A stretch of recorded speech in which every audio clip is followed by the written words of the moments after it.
Choose the correctly spelled word. Haughtiness, haughtiness, and haughtiness. Haughtiness would be the correct answer. Haughtiness means घमंड या घमंडी या बदतमीज इंसान.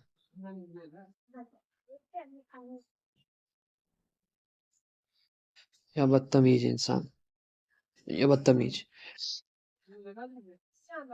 उसके बाद correct spelling, grammar.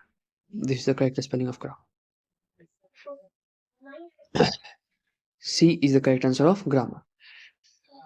Most appropriate option to fill in the blank. Her parents always encouraged her in her studies. Interested. Her parents always encouraged her in her studies. प्रोत्साहन करके रखा उनके माता पिताओं ने उसका पढ़ाई में हमेशा उत्साह बढ़ाया.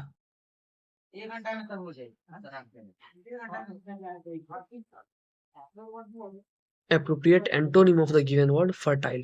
Fertile का मतलब उपजाऊ. तो उपजाऊ का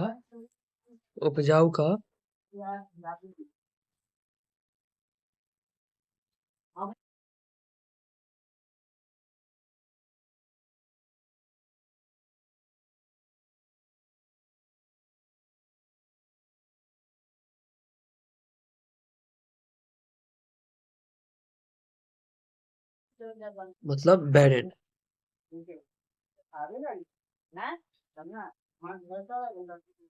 So fertile antonym barren. Civilized of sane उसका यहाँ पे कोई मतलब नहीं है. वो इंसान के कैरेक्टर की जब मीनिंग होती है तब उसका इस्तेमाल किया जाता है. उपजाऊ का उल्टा बंजर. अब most appropriate word that can substitute the given group of words. One who pretends to be what he is not. Hypocrite. जो छलावा करते हैं, जो होते वो नहीं है पर दिखाते हैं, वैसे को कहा जाता है hypocrite.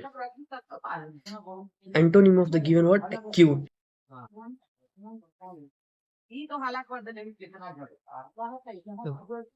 Acute का एंटोनिम होगा blunt. अब उसके बाद डीपेन का साइनोनिम. डीपेन मतलब किसी चीज को और गहरा करना और उस घाव को बढ़ाना, मतलब intensify.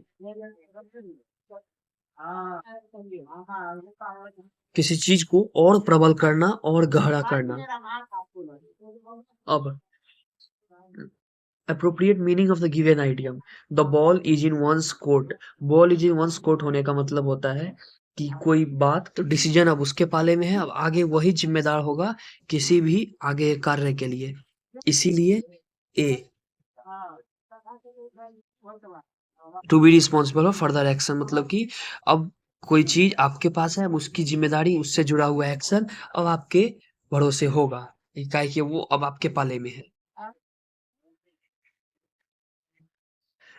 Most appropriate option to fill in the blank. The entry gates were closed before we could enter in.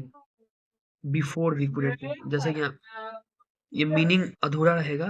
हम लोग इससे पहले के अंदर जा पाते, दरवाजे बंद हो चुके थे एंट्री गेट्स. इसी निगेटिव सेंटेंस में यहाँ पर बिफोर का यूज होगा.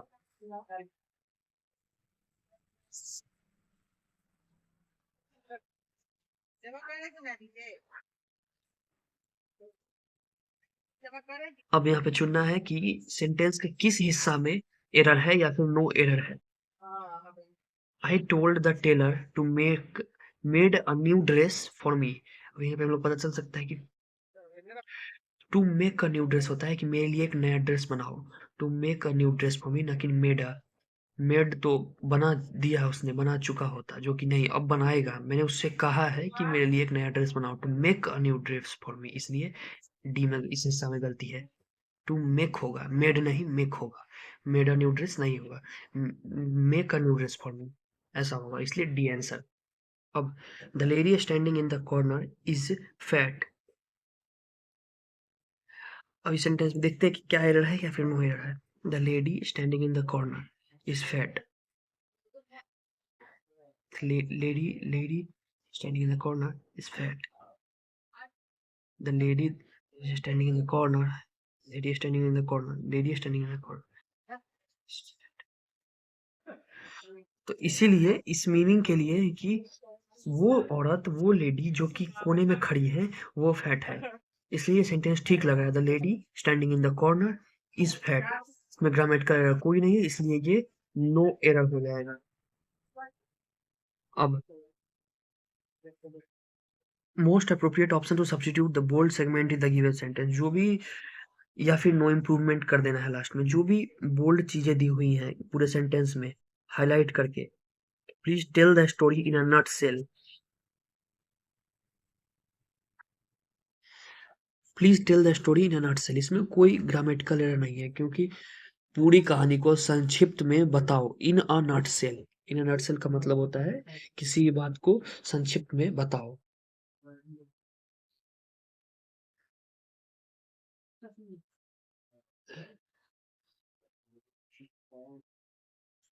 संक्षिप्त। अगला सेंटेंस है he did not like the novel nor I did. तो यहाँ पर नॉर आई डिड नहीं, नॉर डिड आई होगा। यही ओरिजिनल सीक्वेंस है। A place where nuns live and work is called a convent. We have to substitute इस पूरे phrase के लिए, इस डेफिनेशन के लिए कौन सा एक वर्ड रखा जा सकता है, जिसका उसका नाम है कन्वेंट। सब्स्टिट्यूटिंग का मतलब यही होता है, एक जगह जहाँ नन्स रहती हैं और काम करती हैं उसको कन्वेंट कहा जाता है।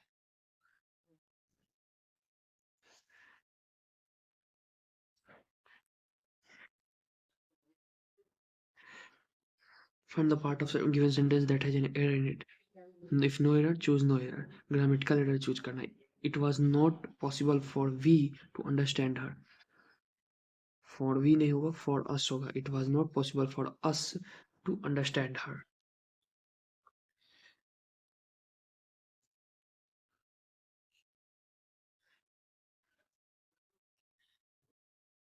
For we नहीं, wrong. For us. So for we is the part where is error. Appropriate option to fill in the blank. Would you like some water? Would you like some water? इसका meaning क्या होता है? जब भी कोई guest या फिर आप किसी के होस्ट होते हैं तो पूछा जाता है क्या पानी लेना चाहेंगे, क्योंकि वो कोर्टसी का लैंग्वेज होता है, बहुत ही इज्जत का लैंग्वेज, इसलिए would you like some water.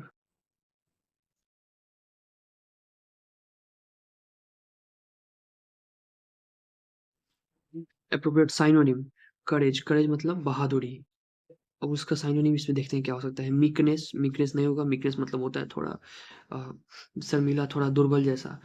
Velar, velar मतलब होता है बहादुरी। ह्यूमिलिटी नहीं, ह्यूमिलिटी नहीं होगा। टिमिडिटी मतलब डरपोकपना, वो भी नहीं होगा। वेलर होगा, क्योंकि वेलर मतलब होता है बहादुरी, बहुत ही बड़े काम करने वाला। वेलर मतलब होता है बहुत सारा बहादुरी। अब option to fill in the blank फिर से। We must start now unless it will be too late.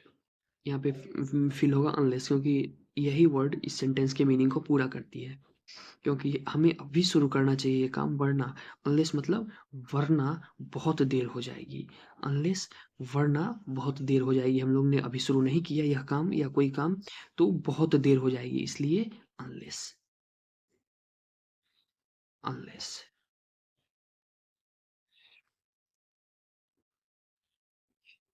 अब इस क्वेश्चन में दिया गया है कि नीचे दिए गए पैसेज में कुछ ऑप्शंस, कुछ वर्ड्स डिलीट कर दिए गए हैं। हमें नीचे दिए गए बॉक्सेस के ऑप्शंस से 4 ऑप्शंस दिए गए हैं हर बॉक्स के, उनमें से हमें चूज करना है।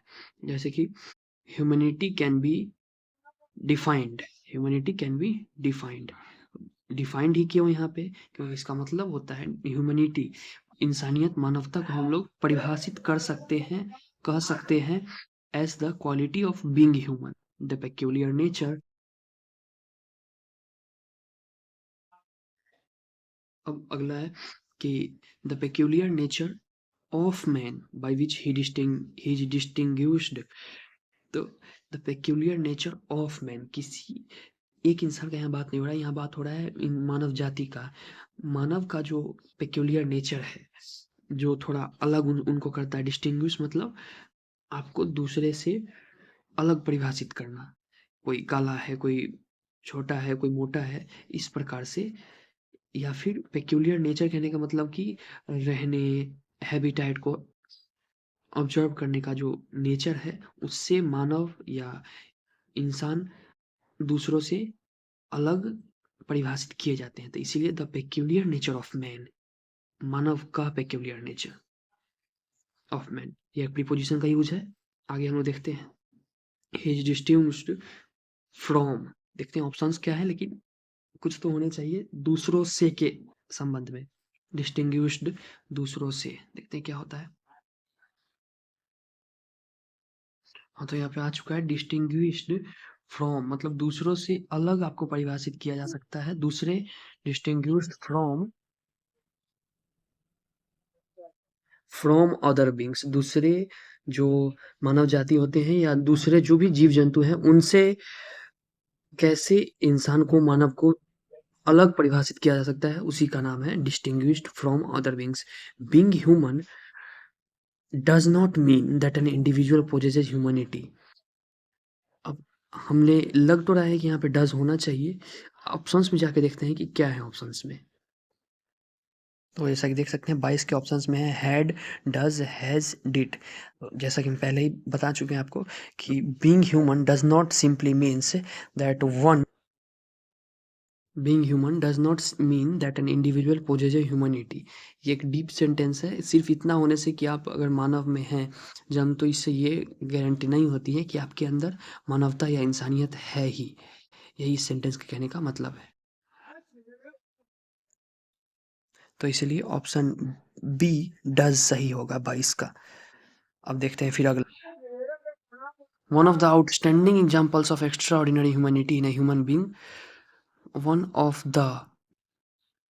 अब देखिए एक उदाहरण कि कैसे मानव जाति में अतुलनीय मानवता या इंसानियत हो सकता है। तो यहाँ पे क्या भरा है देखते हैं। तो इसके option, one of the blank, one of the most,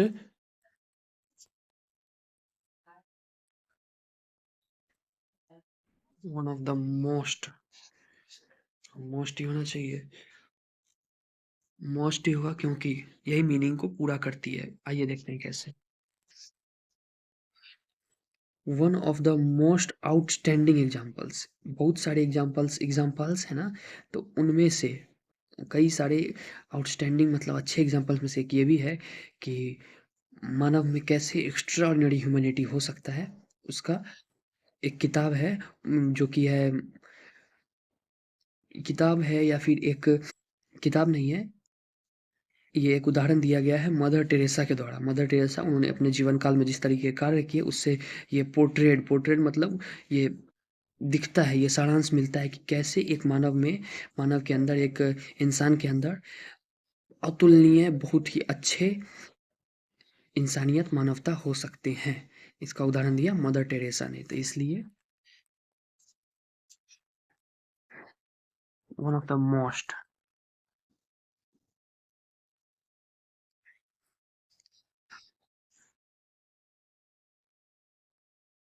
her sentence में करना है कि सबसे अप्रोप्रिएट ऑप्शन चुनिए, बोल्ड सेगमेंट जो इस सेंटेंस में दिया हुआ उसको सब्स्टिट्यूट करने के लिए। अगर नहीं कुछ ज़रूरत है, अगर सब कुछ सही है तो नो इम्प्रूवमेंट चुन लेंगे। The father with his children we are expected to attend the function. तो ऐसे सेंटेंसेस में सब्जेक्ट वर्ब एग्रीमेंट के सेंटेंस है, इसमें पहले नाउन के हिसाब से, जो फर्स्ट नाउन है यहाँ पे फादर है, उसके हिसाब से वर्ब होता है। द फादर सिंगुलर है फादर, इसलिए यहाँ पे वॉज होगा। फादर अपने बच्चों के साथ फंक्शन अटेंड करने के लिए, उम्मीद ऐसा था कि वे अटेंड करेंगे। द फादर वाज, इसलिए सिंगुलर होगा वर्ब। उम्मीद ऐसा था, और इसलिए वाज आया है क्योंकि ये पास्ट का है। पहले नाउन के हिसाब से वर्ब लगा है। ठीक है, इस आइडियम का मीनिंग लिखना है, bend over backwards. to express sudden shock, to exert a lot of effort towards some end, to end all activities, to confess to a crime. देखो यहाँ पे बेंड ओवर बैकवर्ड्स का मतलब होगा कि इसका मतलब होगा कि वो जो सब्जेक्ट है वो बहुत ज़्यादा बेंड ओवर बैकवर्ड्स का मतलब होगा कि वो जो सब्जेक्ट है वो बहुत ज़्यादा जोर लगा रहा है किसी कार्य के लिए, किसी कार्य को पूरा करने के लिए, पूरा करने के लिए। इसी का मतलब है कि बेंड ओवर मतलब बिल्कुल उसकी तरफ झुका हुआ है, झुक रहा है, किसी कार्य को पूरा करने के लिए बड़ी मेहनत कर रहा है, बड़ी जोर लगा रहा है, इसीलिए। तो बेंड ओवर किसी कार्य को पूरा करने के लिए, उसको किसी अंत पे, किसी छोर पे पहुँचा देने के लिए बहुत जोर लगा रहा है वो सब्जेक्ट।